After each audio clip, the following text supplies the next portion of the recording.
8ാം ക്ലാസ്സിലെ മക്കളുമാരെ, the way to success എന്ന ചാനലിലേക്ക് ഹൃദ്യമായ സ്വാഗതം. ലെൻസ് എന്ന ചാപ്റ്ററിൽ ഒരു വീഡിയോ ഞാൻ ഇട്ടിരുന്നു. 1-2 ചോദ്യങ്ങളും കൂടെ പരിചയപ്പെടുത്തുകയാണ്. ടെക്സ്റ്റൊക്കെ വായിക്കണം, ആവർത്തിച്ച് വായിക്കണം. ഓരോ വാചകവും ഓരോ ചോദ്യത്തിൻ്റെ ഉത്തരമാണെന്ന് തിരിച്ചറിയുക. ഇനി ചില ചോദ്യങ്ങൾ പരിചയപ്പെടുത്തുകയാണ്. വളരെ പ്രാധാന്യമുള്ളതാണ്. കോൺകേവ് ലെൻസിൽ ഒരു ചിത്രം ഉറപ്പാണ്, അല്ലെങ്കിൽ ഒരു പ്രോബ്ലം ഉറപ്പാണ്. ഇതാ ഒരു ചോദ്യം ഞാൻ അവിടെ എഴുതിയിട്ടിട്ടുണ്ട്.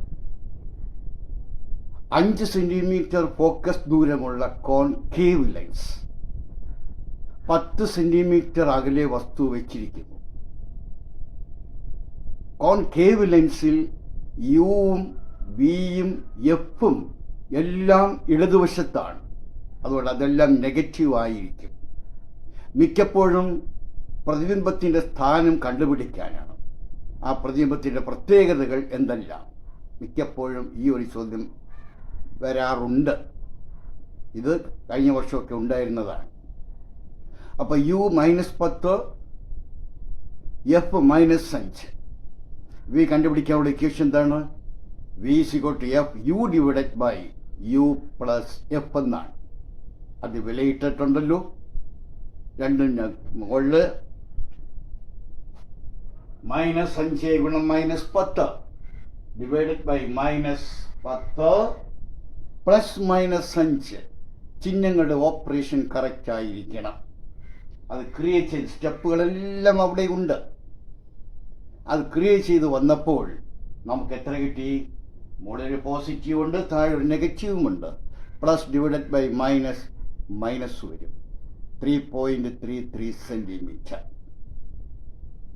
ഈ വിയുടെ പ്രത്യേകത ലെൻസിനും ഫോക്കസിനും ഇടയ്ക്കായിരിക്കും. ഫോക്കൽ ലെങ്ത് എത്രയാണോ അതിനകത്തുള്ള ഒരു ഉത്തരം വേണം നമുക്ക് കിട്ടേണ്ടുന്നത്. ഇല്ലെങ്കിൽ ആ ഉത്തരം തെറ്റാണ്. കണ്ട, ചെയ്തു വെച്ചിട്ടുണ്ട്. സ്റ്റെപ്പുകൾ നോക്കി ചെയ്ത് പഠിക്കണം. ഇനി പ്രതിബിംബത്തിൻ്റെ പ്രത്യേകത എന്തായിരിക്കും? കോൺകേവിനകത്ത് വസ്തു എവിടെ കൊണ്ടുവച്ചാലും ശരി, ആ ഇമേജ് എറക്റ്റഡ് ആയിരിക്കും, നിവർന്നതായിരിക്കും, ചെറുതായിരിക്കും, ഡിമിനിഷ്ഡ് ആയിരിക്കും, വൃച്ഛലുമായിരിക്കും, മിഥ്യയുമായിരിക്കും. അതിന് മാറ്റമില്ല. കോൺകേവ് ലെൻസിനകത്താണ്. ചെയ്തു പഠിക്കണം.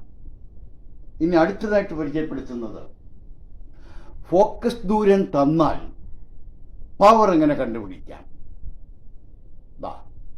ഫോക്കസ് ദൂരം കോൺവെക്സ് ആയതുകൊണ്ട് +20 സെന്റിമീറ്റർ ഒരു പ്രോബ്ലമാണ്. എന്താണ് power? Reciprocal of the focal length when it is expressed in meter unit. Metre യൂണിറ്റുള്ള ഫോക്കസ് ദൂരത്തിൻ്റെ വിൽക്രമമാണ് power. That is P = 1/F. Convex ആയതുകൊണ്ട് +20 സെന്റിമീറ്റർ അതിനെ മീറ്റർ ആക്കി /100. അവിടെ വെട്ടിച്ചെറുതാക്കാൻ നിൽക്കരുത്. ഇനി ഇക്വേഷൻ എന്താണ്? P = 1/F. 1/F എത്ര? +20 / 100. ഈ 100 അങ്ങ് മുകളിൽ പോയി, ന്യൂമറേറ്ററിൽ പോയി. അപ്പോൾ 1 × 100/20 എത്ര കിട്ടി? 5. പവറിൻ്റെ യൂണിറ്റ് ഡയോപ്റ്റർ അവിടെ എഴുതണം. അപ്പോൾ 20 സെന്റിമീറ്റർ ആയപ്പോൾ 5, 25 ആകുമ്പോൾ 4, 50 ആകുമ്പോൾ 2, 100 സെന്റിമീറ്റർ അല്ലെങ്കിൽ 1 മീറ്റർ ആകുമ്പോൾ 1 ഡയോപ്റ്റർ.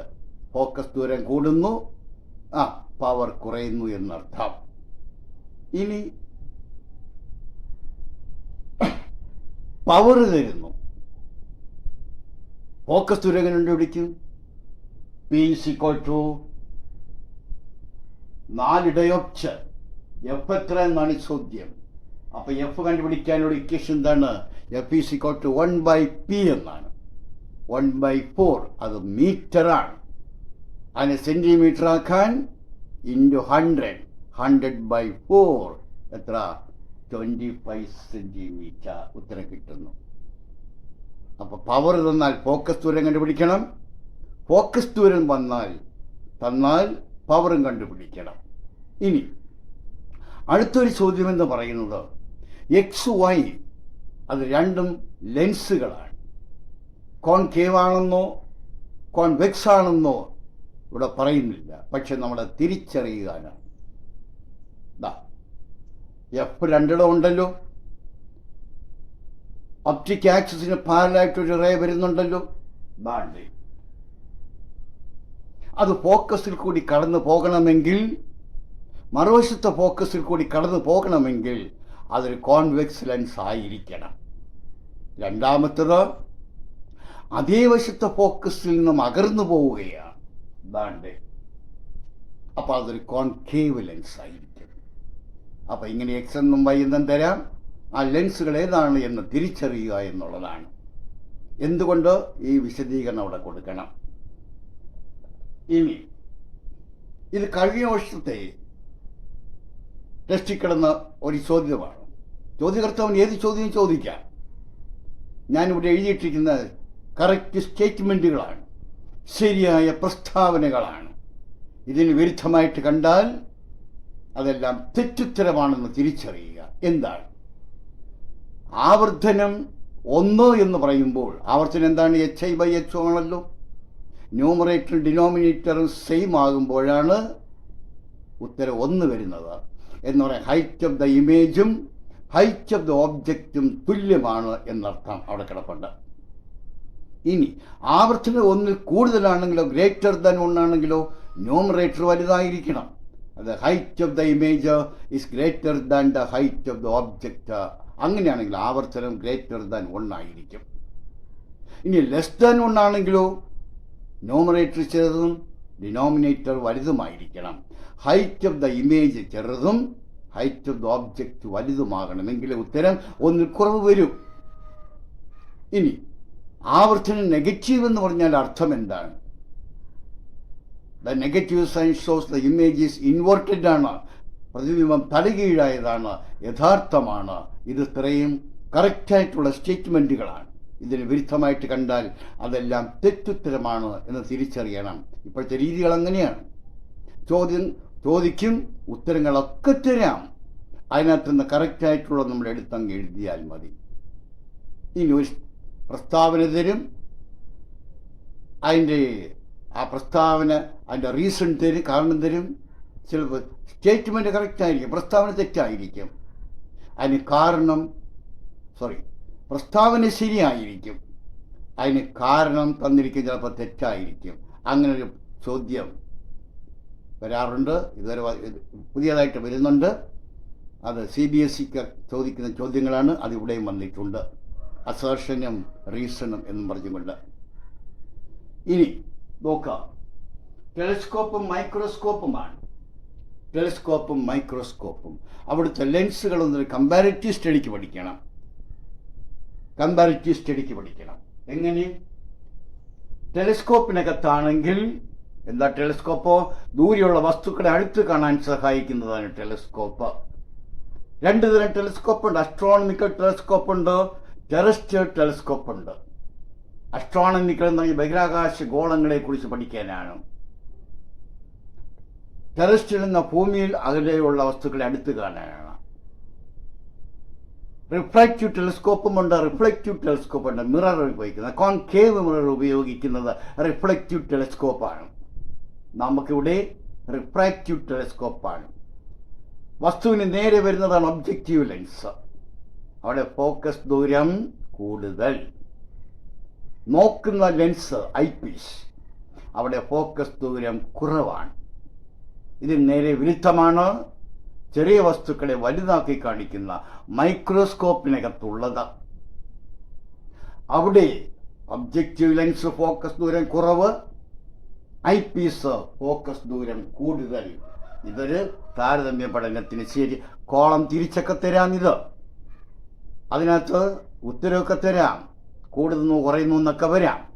അത് ഏതാണെന്ന് നമ്മൾ അവിടെ എടുത്തെഴുതാനായിരിക്കും ചോദ്യങ്ങൾ വരുന്നത്. ഇനി ഒരു ചോദ്യം കൂടെ പരിചയപ്പെടുത്താനുള്ളത് ചേരുംപടി ചേർക്കുക എന്നുള്ളതാണ്. ചേരുംപടി ചേർക്കുക എന്നാണ്. 3 കോളങ്ങൾ വരാം. ABC, എക്ക് അനുകൂലമായിട്ട് വേണം നോക്കാൻ, അല്ല സിയിൽ നിന്ന് ഇങ്ങോട്ട് നോക്കരുതോ എയിൽ നിന്ന് ഇടത്തുനിന്ന് വലത്തേക്ക് വേണം നോക്കി പോകാൻ. എന്താണ് ആവർധനം? HI/HO ആയിരിക്കുമെന്നല്ലോ. അപ്പോൾ അത് അവിടെ എടുത്തെഴുതണം. V/U അവിടെ കിടപ്പുണ്ട്. അതുപോലെ തന്നെ പവർ ഉണ്ട്. P=1/F ഉണ്ടല്ലോ, അത് നേരെ എഴുതണം. പവറിൻ്റെ യൂണിറ്റ് എന്താണ്? ഡയോപ്റ്ററാണ്. ഇത് നമ്മൾ പ്രതീക്ഷിക്കുവാതെ നൽകുന്ന ഒരു ചോദ്യമാണ്. ഇതൊക്കെ ടെസ്റ്റിനകത്തുള്ളതാണ്. ടെസ്റ്റ് വായിക്കണം. ടെസ്റ്റിനകത്തുള്ള ചോദ്യങ്ങൾക്ക് പ്രസക്തി ഉണ്ട്. നല്ലതുപോലെ ടെസ്റ്റ് വായിക്കണം. ഓക്കെ, ഇനി അടുത്ത ചാപ്റ്ററിൻ്റെ ചെറിയൊരു വീഡിയോ കൂടി ഇടും, അതും കാണണം. കളർ ഓഫ് വേൾഡ് എന്ന ആ ചാപ്റ്ററിൽ നിന്ന് പഠിക്കണം. നല്ലതുപോലെ വായിച്ച് പഠിക്കണം. നല്ല മാർക്ക് വാങ്ങുവാൻ എൻ്റെ ചാനലും ഞാനും നിങ്ങളോടൊപ്പമുണ്ട്. ഞാനും എൻ്റെ ചാനലും നിങ്ങളോടൊപ്പമുണ്ട്. ആദ്യമായിട്ട് കാണുന്നവർ സബ്സ്ക്രൈബ് ചെയ്യുമല്ലോ, ചെയ്യണം. Okay, bye bye.